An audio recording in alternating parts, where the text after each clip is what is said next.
सोनेवाडी बुद्रुक येथे हनुमान जन्मोत्सवानिमित्त भव्य धार्मिक सोहळा। सहस्त्रचंडी महायज्ञाने भक्तिमय वातावरण। निफाड तालुक्यातील सोनेवाडी बुद्रुक येथील ओम नमो चैतन्य कानिफनाथ महाराज आश्रमात हनुमान जन्मोत्सवानिमित्त भव्य धार्मिक सोहळ्याचे आयोजन करण्यात आले असून परिसरात सध्या भक्तिमय वातावरणाची अनुभूती येत आहे। यंदा या उत्सवाचे 15वे वर्ष साजरे होत असून 108 कुंडात्मक सहस्त्रचंडी महायज्ञ आणि दुर्गा सप्तशती सामुदायिक पारायण मोठ्या श्रद्धा आणि उत्साहात सुरू आहे। हा सोहळा श्री महंत दिगंबर गिरीजी महाराज अण्णाबाबा यांच्या मार्गदर्शनाखाली पार पडत आहे।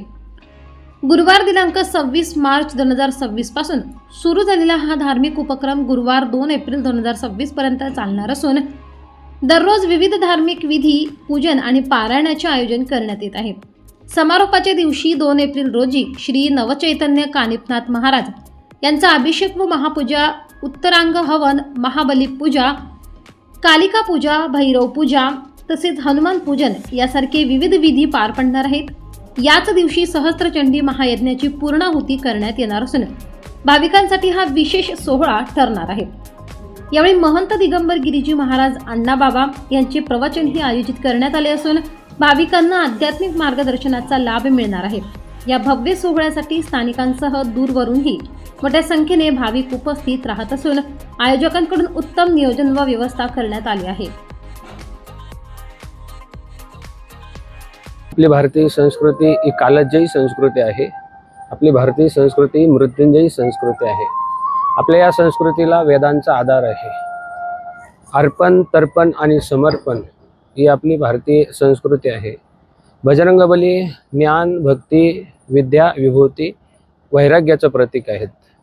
म्हणून या पावन पर्वावरती बजरंगबलींच्या जन्मोत्सवाच्या निमित्ताने सालाबादाप्रमाणे याही वर्षी हा उत्सव मोठ्या आनंदामध्ये इथे संपूर्ण आयोजक, नियोजक, ग्रामस्थांच्या वतीने आयोजित केलेला आहे। याचा मूळ उद्देश असाच आहे की या जगज्जननी राजराजेश्वरी परांबिकेच्या आराधनेने रोगान शोषानी पहिंश दुष्टा रुष्टा तू कामान सकला विष्टा।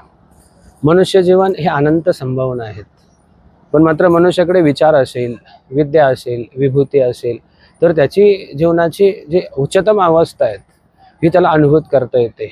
मनुष्याकडे कुठेही कसला अभाव नाही आहेत, तर त्याला अभाव अनुभूत होतो, तो विचारांच्या दृष्टिकोनाने अनुभूत होत असतो। म्हणून ही भगवती किंवा हे बजरंगबली आपल्यावरती कृपा करून आपल्या जीवनामध्ये यश, कीर्ती, मनुष्य जीवनाची अनंतता उपलब्ध व्हावी याच उद्देशाने हा संपूर्ण या ठिकाणी येणारे जे भाविक आहेत यांच्याच या अनुषंगाने हा उपक्रम आयोजित केलेला आहे। 108 कुंडात्मक सहस्त्रचंडी यज्ञाचे नेमके धार्मिक महत्व काय आहे महाराज, काय सांगा? धार्मिक महत्व एकच आहे की याच्यातून मनुष्याला या देवी सर्वभूतेषु विद्या रूपेण संस्थिता नमस्तस्ये नमस्तस्ये नमस्तस्ये नमो नमः। जर भगवती आपल्यावरची तुष्ट असेल, रोगान श्वसानी पहिंश तुष्टा रुष्टा तू कामान सकलान विष्टा, ती जर संतुष्ट असेल तर मनुष्य जीवनामध्ये मोद, मांगल्य, माधुर्य आहेत आणि जर ती रुष्ट असेल तर जीवन अतिशय रुखसुख आहेत। म्हणून आपल्या संस्कृतीमध्ये भगवतीची आराधना सांगितलेली आहेत। याच्या पाठीमागचा हाच एक उद्देश आहे। यज्ञ याच्यासाठी केला येतो की यज्ञ ही आपली वैदिक संस्कृती आहे। यज्ञाच्या पाठीमागे देवपूजा, संगतीकरण आणि दान हे यज्ञाचे 3 मुख्य वैशिष्ट्य आहेत। दानाचा अर्थ फक्त आर्थिक दान नसतं, इथे ते श्रमदान असेल, ते अन्नदान असेल, ते रक्तदान असेल, अक्षरदान असेल, वस्त्रदान असेल, या माध्यमातून यज्ञाची पूर्णाहुती आहेत महाराज। इथे दुसरा विषय आहे की असंगतीकरण।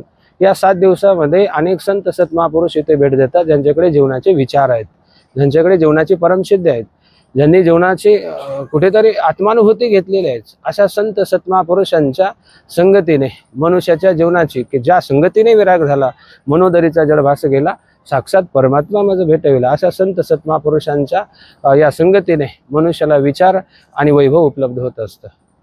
सामुदायिक दुर्गा सप्तशती पारायणाबाबत काय सांगाल? सामुदायिक दुर्गा सप्तशतीचा हा उत्सव मोठ्या आनंदाने या ठिकाणी सर्व भाविकांनी आणि ग्रामस्थांनी आयोजित केलेला आहे। याच्या पाठीमागचा एकच उद्देश आहे की संपूर्ण या प्राण्यांना किंवा या संपूर्ण जगत कल्याणासाठी जी भगवती आहे या भगवतीची आराधना किंवा आपल्या कुटुंबामध्ये असलेला प्रत्येक जो काही विचारांचा दृष्टिकोन आहे हा सामुदायिक दृष्टिकोन या माध्यमातून, या पारणाच्या माध्यमातून उपलब्ध होतो। हाच एक उद्देश आहे। आज जर आपण बघितलं तर शिक्षणाची पार्श्वभूमी जर आपण बघितलं तर मुलांना एक संस्कारांची भूमी अतिशय महत्त्वाची आहे. मुलांना आपली भारतीय संस्कृती असेल किंवा कुटुंबाचा जो आपला कुलाचार आहे, सभ्याचार आहे, शिष्टाचार आहे, लोकाचार आहे, याच्यातून ही पार्श्वभूमी प्रत्येक कुटुंबापर्यंत जावी आणि आपल्या कुटुंबामध्ये एक सौख्य आनंद उपलब्ध व्हावा आणि माता पितांनाही हर्ष व्हावा की कुळी कन्यापुत्र होती जी सात्विक तयाचा हरिक वाटे देवा. म्हणून मनुष्याकडे फक्त संपत्ती पर्याप्त नाही आहे, मनुष्याकडे विचारही पर्याप्त आहेत. त्याच्याकडे यदा कदाचित होऊ शकतं की संपत्ती थोडीशी असेल, पण विचार जर असेल तर तो त्याच्या जीवनामध्ये आनंदामध्ये जीवन जगू शकतो. हेही परम सत्य आहे.